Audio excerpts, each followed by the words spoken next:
Precisamente às 8 horas, e havendo número legal, declara aberta esta sessão da primeira Câmara Civil do Tribunal de Justiça do Rio Grande do Norte.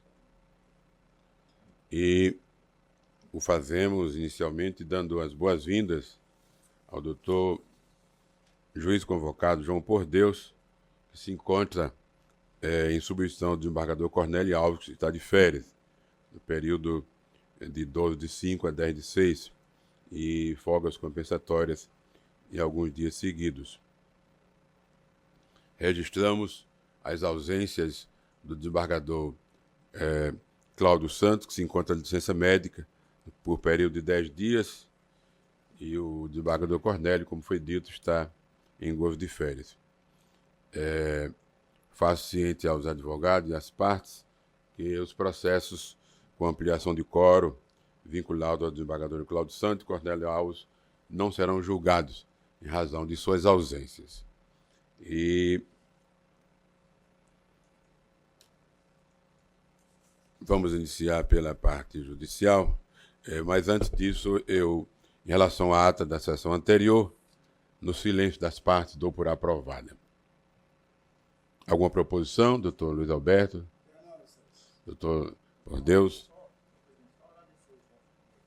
Seja muito bem-vindo. Vamos iniciar com a maior parte dos processos, doutor Bruno. O doutor Bruno hoje, acho que ele trouxe 2 garrafas d'água para preparar a garganta, né? Lubrificar a garganta, né? Processo de número 13. Número 13 da relatoria do doutor Luiz Alberto. É um agravo de instrumento onde é agravante a 1000, assistência médica internacional, e agravado IGDF, representado por sua genitora Maria Helena de Araújo. É o processo 080 1294 51 2025.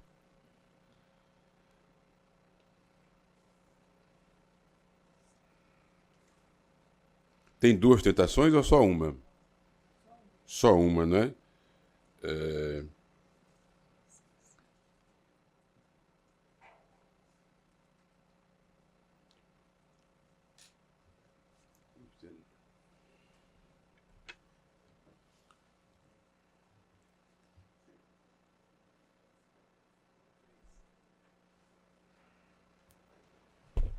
O recurso é do plano e a Câmara está desprovendo o recurso. Se Vossa Excelência dispensar. Dispensado, Excelência. Unanimidade.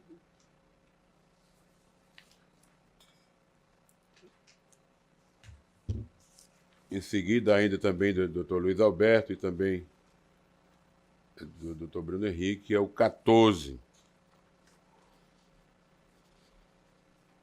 14 é um agravo de instrumento 080 29 78 11 2025, onde é agravante Unimed, Natal, e agravado é MB, representado por sua genitora, a senhora Maria da Guia Silva de Medeiros, também do doutor Bruno.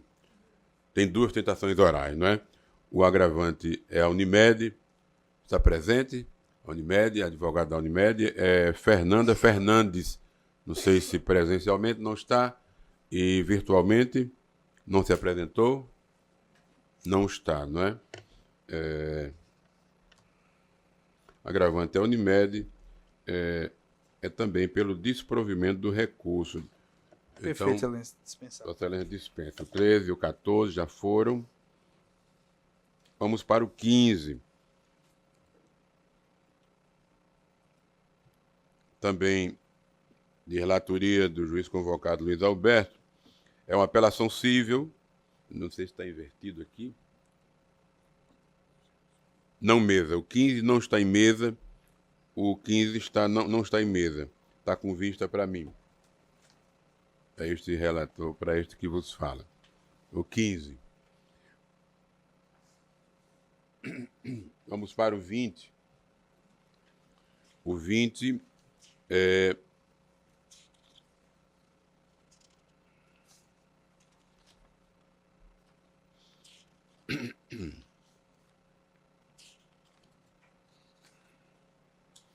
O agravo de instrumento é de minha relatoria. 080, 35, 98, 23, 20, 25, onde é agravante Unimed e agravado ALPC, representado pelo seu genitor. Também tem como advogado do agravante a Unimed, a doutora Fernanda Fernandes, está presente? O 20, doutora, de Vossa Excelência, o 20. Declina, não é? Ambos declinam?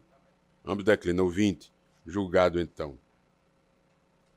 O 23 de minha relatoria, o 23 é o agravo de instrumento, também do doutor Bruno, agravo de instrumento, onde é agravante Apvida e agravado Antony Emanuel da Silva Nascimento, 080, 1775, 14, 2025. O 23.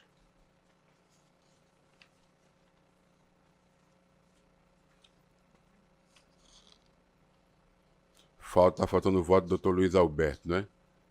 O 23 não, já lançou, não é? Já lançou.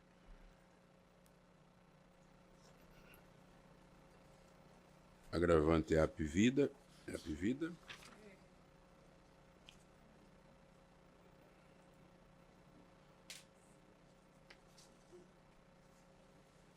Esse é o 20, né? Aliás, desculpa, é o 23, desculpa.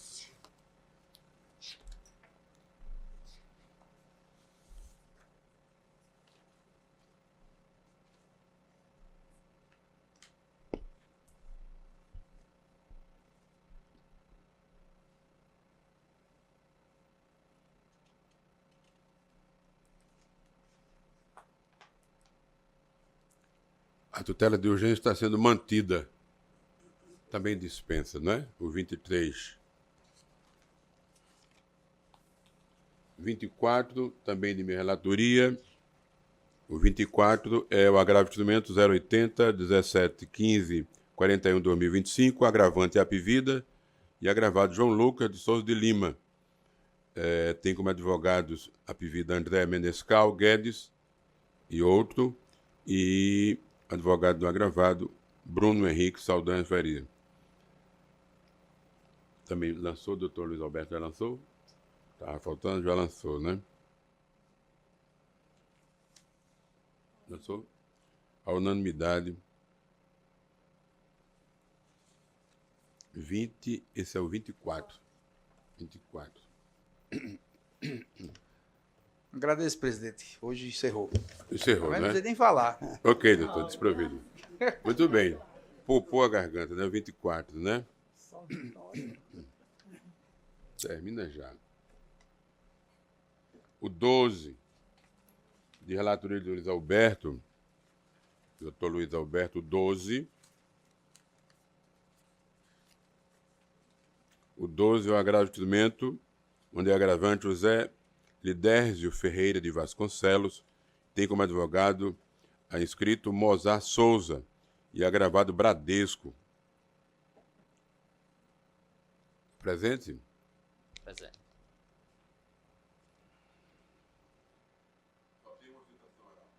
Uma, só tem de Vossa Excelência, e está sendo provido. Vossa Excelência representa, não é isso? Isso, o agravante. Está sendo provido. Tá bom, dispensa viu? então. Dispensa também. Obrigado, tchau, tchau. Eu acho que todos vão dispensar hoje. E a gente vai já para o gabinete, né? Vamos para o 11. O 11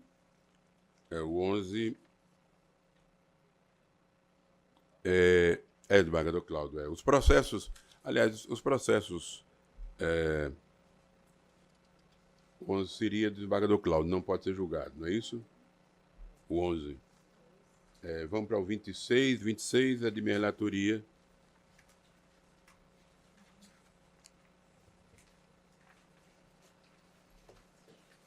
vinte e seis é a apelação civil 084 45 287 21 2021, onde a apelante, às vezes está invertido, é isso mesmo, apelante Rejane Lúcia da Silva Xavier, E onde é advogado Eduardo Gugel Cunha, está inscrito Lucas Cruz Campos. E apelado Créditos, administrador de cartões de crédito. Tem duas tentações da área ou só uma? Só uma. Vossa Excelência representa a parte apelante, né? Exatamente. O recurso está sendo provido também.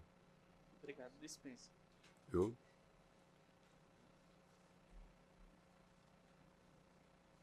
Vamos para o 17 e já para os gabinetes.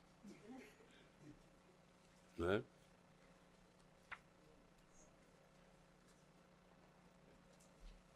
O ensaio parece que vai ser mais demorado do que a apresentação da peça.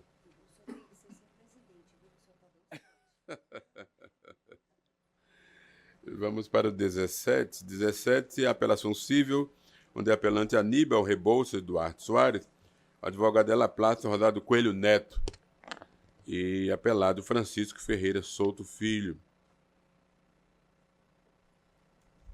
É isso mesmo, não é? Vossa Excelência tem a palavra. Senhor presidente, bom dia.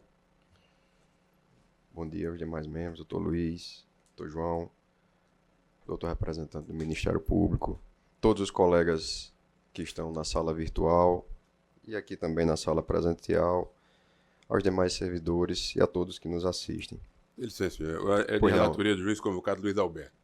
Vossa Excelência tem a palavra. Pode. Desculpe pela... Pois não, presidente. Serei bem objetivo, né, a matéria é eminentemente documental,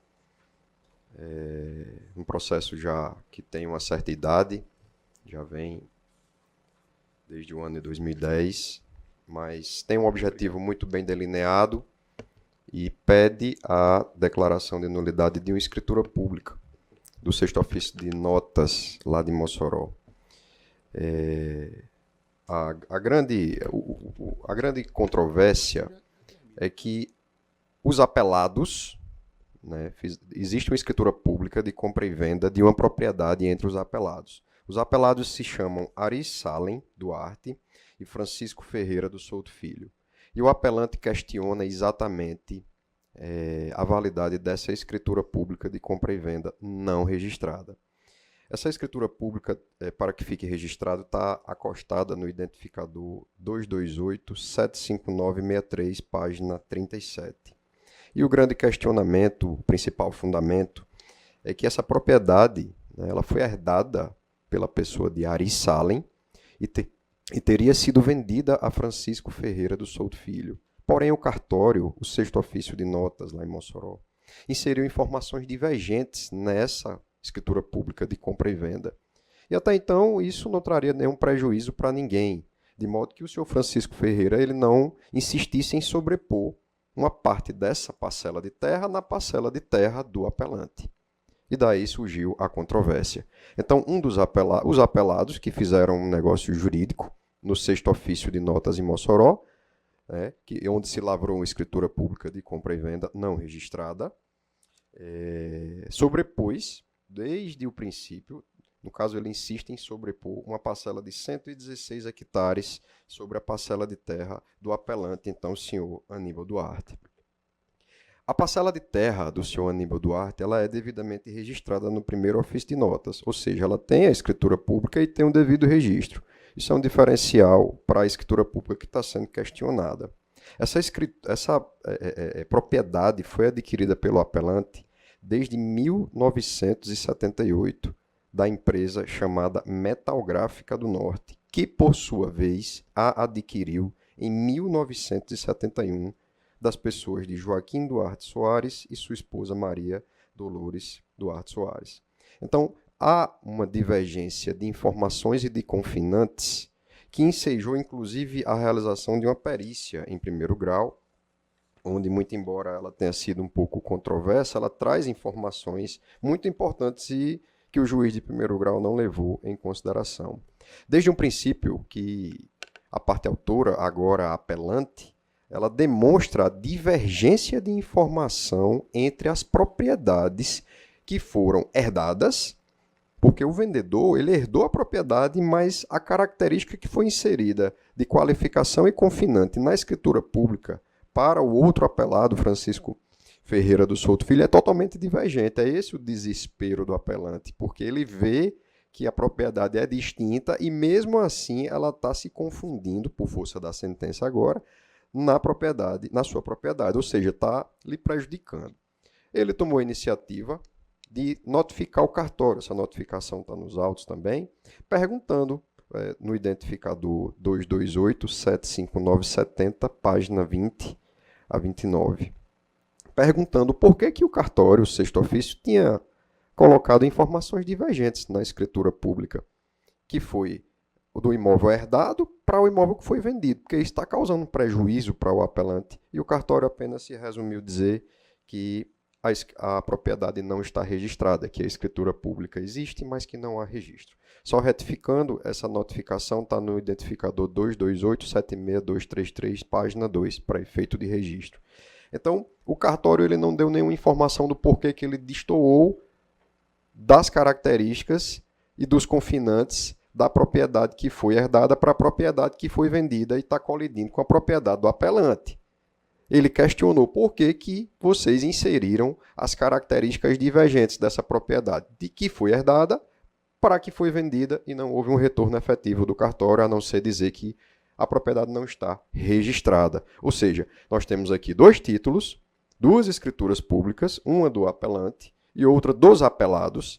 A do apelante, além de escritura pública devidamente lavrada, é registrada, e a escritura pública dos apelados não possui nenhum registro. Isso está causando um sério prejuízo para o apelante. O próprio cartório acaba que descredibiliza a sua própria informação, porque não explicou o porquê que informou essas informações divergentes.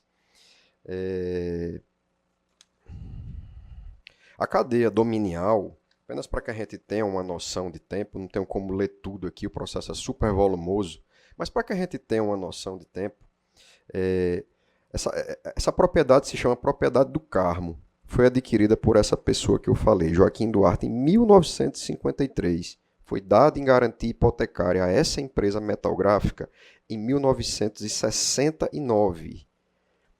Essa dívida hipotecária foi executada e a empresa se tornou proprietária em 1971 e em 1978 o apelante a adquiriu. Isso tudo está exposto em certidões cartorárias, acredito que em uma trintenária atualizada. Aliás, são várias certidões acostadas, mas existem recentes que demonstram a cadeia dominial. Então, como o apelado sempre insistiu em sobrepor uma propriedade sobre outra, o apelante teve um problema, teve que pedir a declaração de nulidade desse título judicialmente. O juiz de primeiro grau entendeu pela improcedência, por isso que nós recorremos. No primeiro grau teve perícia, eu não tenho como ler o laudo pericial totalmente, mas foram feitas perguntas específicas, que eu vou pedir licença apenas para evidenciar duas dessas perguntas. E uma delas diz assim: a propriedade do senhor Aníbal é distante da propriedade herdada do senhor Ari Salem, é apelante e apelado. Ela é distante? Se tratam de propriedades distintas? Qual é a distância entre uma propriedade e outra? E a perita responde: a distância do imóvel do requerente para... Eu peço licença para ler, senhores, porque eu não tenho essa informação de cabeça. A distância do imóvel do requerente para a parcela de tantos hectares do imóvel da propriedade do requerido é de 3,2 km. Já a parcela de 116,6, que é a questionada, de propriedade do requerido, e o imóvel de propriedade do requerente são confinantes, portanto, são adjacentes. Elas são adjacentes, elas não se sobrepõem nem se confundem. A gente embargou de declaração a sentença de primeiro grau, mas nós não conseguimos essa evidência. Fizemos outra pergunta para finalizar, muito específica e bem fácil, nada técnica. A propriedade adquirida pelo senhor Francisco Souto ao senhor Ari Salem é distinta da propriedade de Aníbal, ou seja, a propriedade dos apelados, onde existe uma escritura de compra e venda, pública de compra e venda, ela é distinta da propriedade do apelante? A resposta foi objetiva. Sim, são propriedades distintas e o apelado insiste em sobrepor sobre a propriedade do apelante essa parcela de terra e está aí a confusão, digamos assim. Então, a sentença de primeiro grau ela foi improcedente. Existem demais elementos nos autos, mas aqui é o resumo. estou aqui apenas para chamar a atenção e evidenciar a matéria de direito para os senhores. Então, a gente pede aqui o provimento da apelação, senhores desembargadores. Muito obrigado pela atenção dos senhores. O relator está votando pela improcedência, né? Pela improcedência, a Câmara é unanimidade. O voto está aqui bem explicado, excelência. Correto. Inclusive, houve uma ação de demarcação. Estou verificando aqui. E já foi julgada, né? É.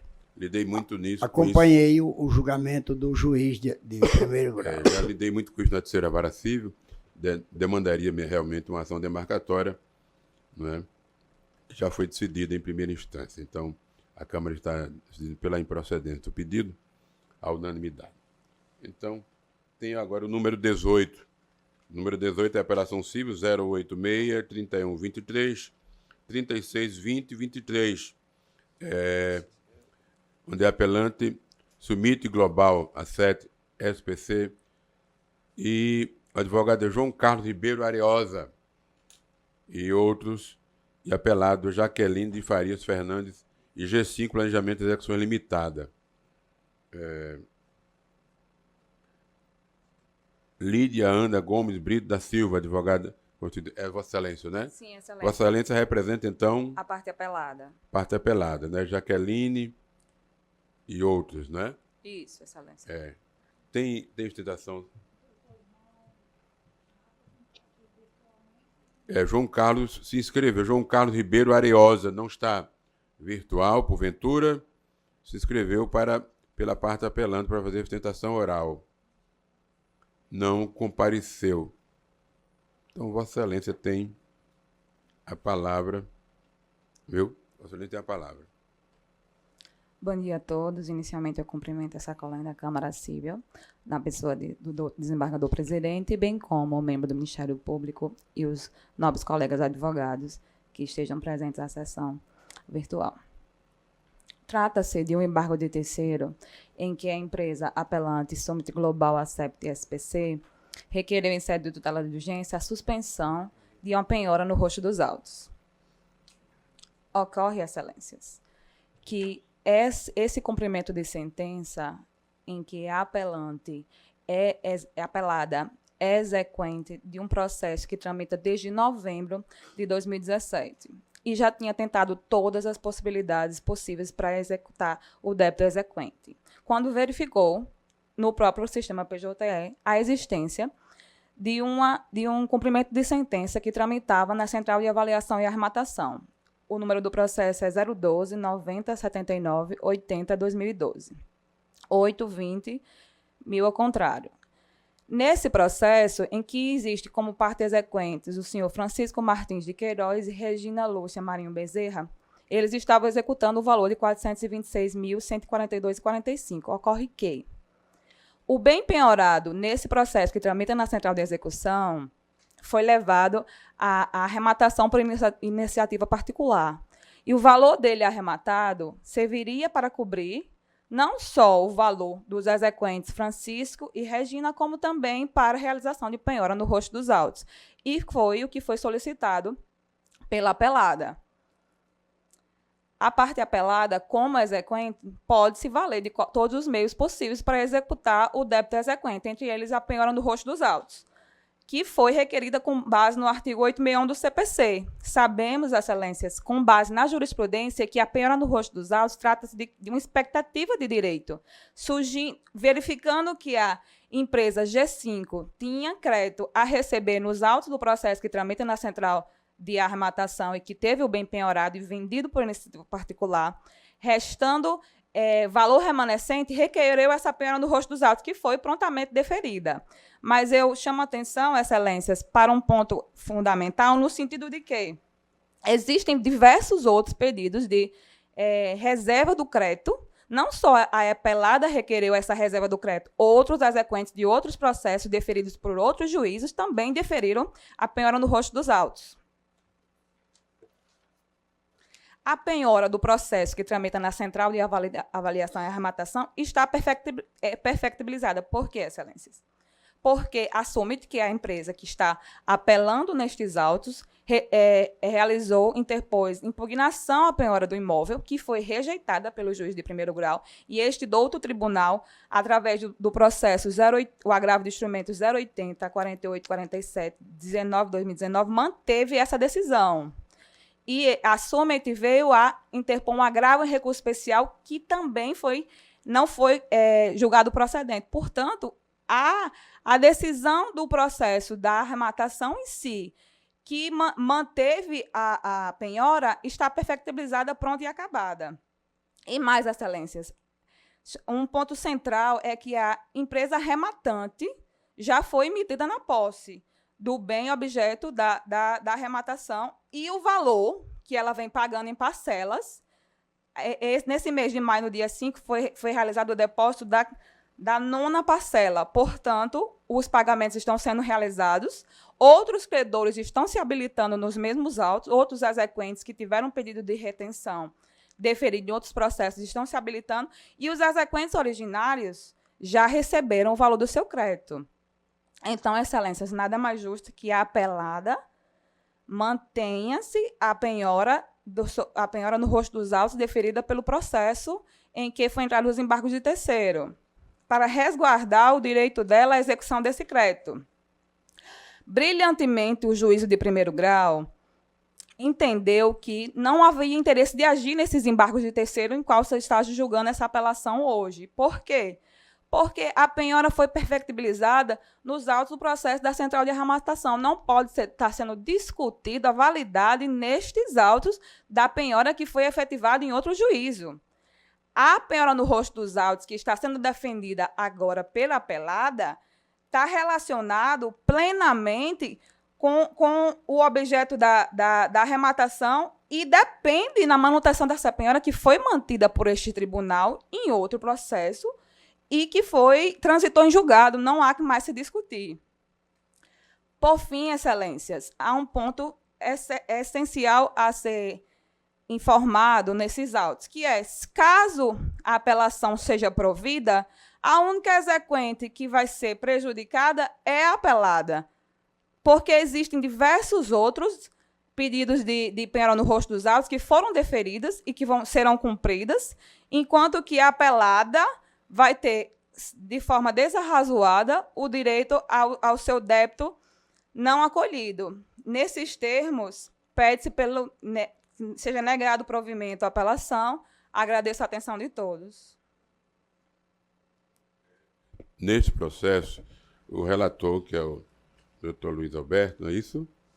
18, está votando pelo conhecimento e desprovimento. Eu estou pedindo visto desses autos, não é?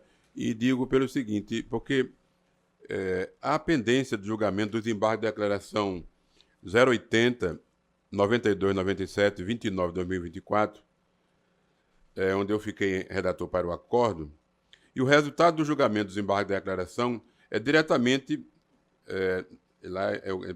diretamente prejudicial ao julgamento dos embargos de terceiro, referidos, inclusive aqui na tribuna.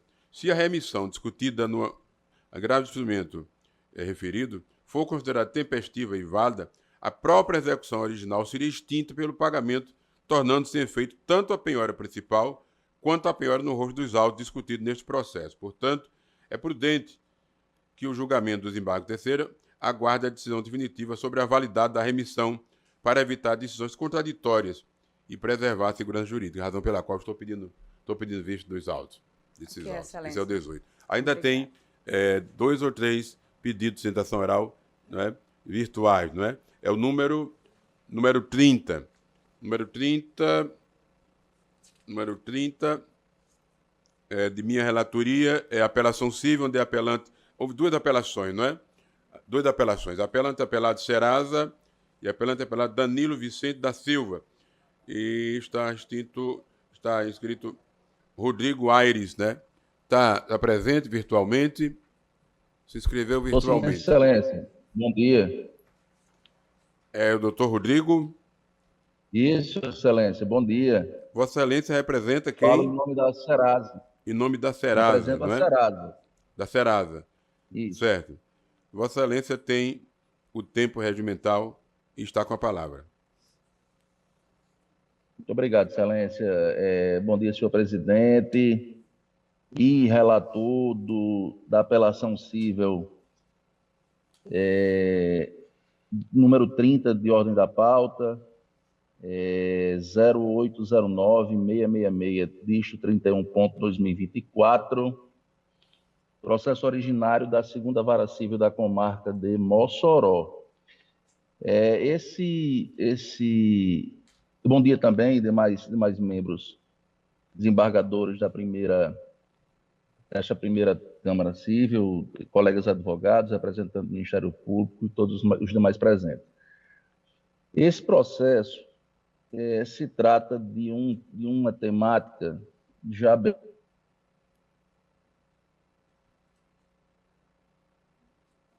também não é diferente. Se trata de alegação de descumprimento do parágrafo 2º do artigo 43 do Código de Defesa do Consumidor.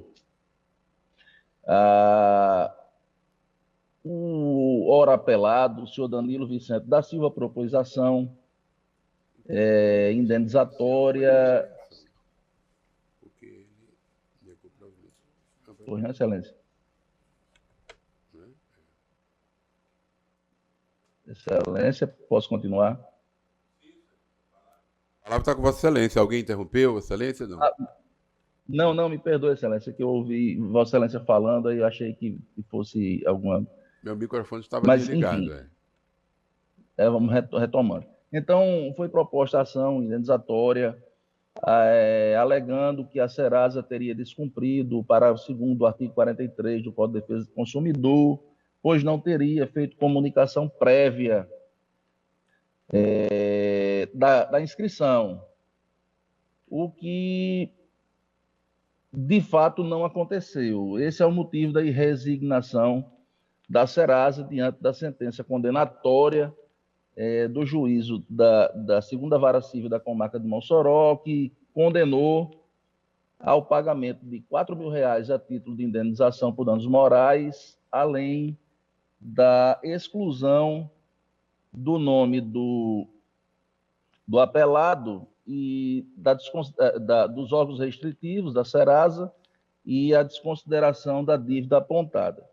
O que de fato acontece, Excelências, é que a sentença de primeiro grau ela carece de reforma em vista do entendimento pacificado do Superior Tribunal de Justiça. A Serasa comprovou nos autos que fez a notificação, a comunicação prévia da inscrição através da modalidade eletrônica, através de e-mail. Antes de expor aqui exatamente os fundamentos, carece dizer que a Serasa não é apenas um banco de dados, onde recebe as solicitações dos credores por dívidas diversas, elas sendo legítimas ou não, mas aí cabe aos credores a solicitação de inscrição das dívidas no Serasa. Então, nessa linha de raciocínio, não é a Serasa a fonte originária da inscrição, mas apenas ela recebe a solicitação do credor e assim procede com o que lhe é competente, que seria a notificação prévia, a comunicação antes da inscrição. E que, de fato, ocorreu neste caso. Existe nos autos a comprovação, uma atualização cadastral feita em nome do senhor Danilo Vicente da Silva, ora apelado, onde ele, na Receita Federal, em 19/4/2024, teve a sua atualização de dados cadastrais e lá consta como seu e-mail válido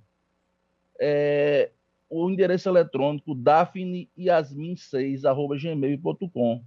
E foi para esse endereço que a Serasa enviou previamente a comunicação de que existia uma solicitação de negativação na sua lista de inadimplentes. O STJ já havia decidido, através do julgamento do recurso especial 2063-145 do Rio Grande do Sul, a validade das intimações eletrônicas, não exigindo que estas fossem exclusivamente via correios, mas sim que ela pudesse ser feita eletronicamente e já admitia sua validade. E existia uma divergência com a terceira turma, e então, em 17 de setembro do ano passado, 2024, no julgamento do recurso especial 2092-539, também do Rio Grande do Sul, a terceira turma unificou e pacificou esse entendimento de que sim, há a validade, existe a validade da notificação, da comunicação prévia se dá por meio eletrônico, desde que ela seja feita por escrito, o que o caso foi, enviado por e-mail, e houvesse a comprovação do recebimento. Então, a Serasa demonstrou nos autos que a confirmação do e-mail ocorreu em 18/8.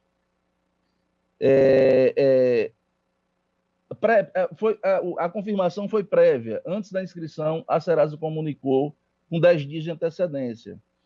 E cumpriu, assim, a exigência contida no parágrafo 2º do artigo 43.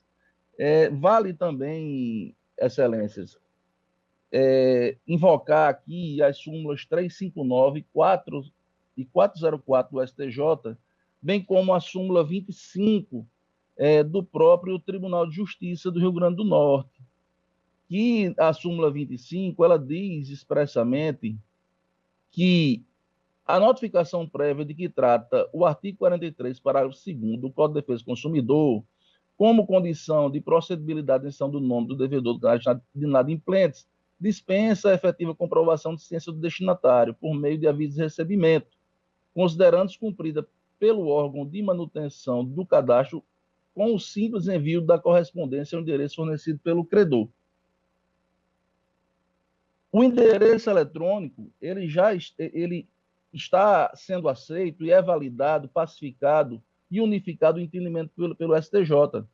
E a Serasa cumpriu esse mistério de comprovar o envio prévio da comunicação. Houve o recebimento pelo credor,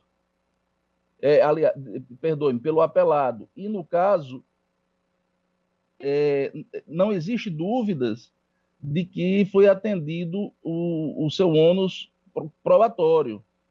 E, dessa forma, excelência, merece reforma a sentença de primeiro grau. Então, diante desses argumentos, a Serasa pede provimento ao seu apelo, afastando por completo a condenação a título de danos morais imposta. E, caso seja diverso o entendimento de Vossas Excelências, que seja minorado o quanto indenizatório fixado por entender desarrazoado e se constituir enriquecimento sem causa por parte do apelado. É dessa forma que me manifesto, Excelências, e agradeço a franquia da palavra. Esse processo de minha relatoria e o voto está sendo, a Câmara está, o recurso da Serasa está sendo desprovido e do consumidor provido, com a divergência parcial do doutor Por Deus, apenas em relação à questão do quanto. Como uma divergência parcial, de toda forma, vai para ampliação de quórum, não é? Vai para ampliação, não é? Nós temos ainda anunciar que os processos foram requeridos, em que foram requeridos tentação oral, o processo de número 1 e 41. O número 1 é justamente a apelação civil, onde é apelante Banco Mercantil e apelado Vicente Caetano de Lima, onde houve pedido de tentação oral pelo advogado Roberto Rodrigues de Lima. Isso não pode ser votado, não pode ser julgado, em razão da ausência dos desembargadores Cláudio Santos e Cornélio, as quais estão vinculados. Tanto um quanto o 41 depende das presenças do desembargador Cornélio. O 41, para identificar, é apelação civil, onde é apelante Erinete Felício da Silva, advogado Lucas Negreiros, apelado Banco Bradesco e outros, e advogado Carlos Eduardo Cavalcante e outros. Esses dois processos não podem ser julgados porque dependem das presenças dos desembargadores Cláudio Santos e Cornélio Alves. A visão dos advogados. Perfeito, Eu indago... Excelência. Pois não, pode falar. Não, só agradecendo o informativo do doutor, o advogado que estava representando o banco. Ok. Agradeço pela atenção. Ok, Trabalho a todos. Dê um bom dia. Eu indago se virtualmente existe algum advogado na sala aguardando julgamento. Não tem. Sim, Excelência. Nenhuma inscrição mais. O 28. Eu tenho o 28 de vossa relatoria. 28. É. Inscrito? Tem inscrição? Sim, Tem inscrição desde a requerida? sessão passada. Só um minuto. Desde a sessão passada, Excelência.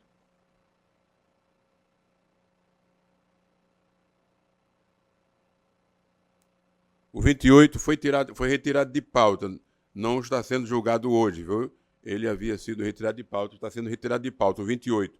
Viu? Me Aguardar. confirme só o número, Excelência, por favor. É o 0809-019-036.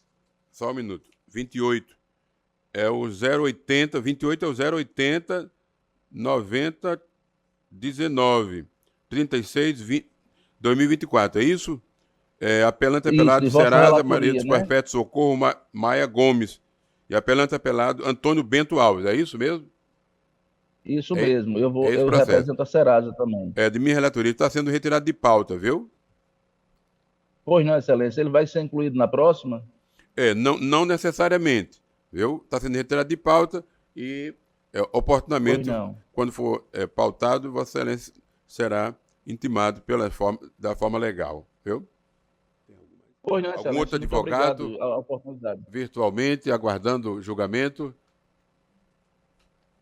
Não tem, não é? Então, foram julgados todos os processos em pauta e que havia possibilidade de selo. Alguma proposição, doutor Luiz Alberto? Doutor, por Deus? A doutora... Então, não havendo mais processo em julgamento, tem algum advogado? Os processos já foram julgados todos. Todos os processos já foram julgados. Tem alguém aguardando? Não, né? Então, não havendo mais processo para julgamento, eu declaro encerrada a sessão.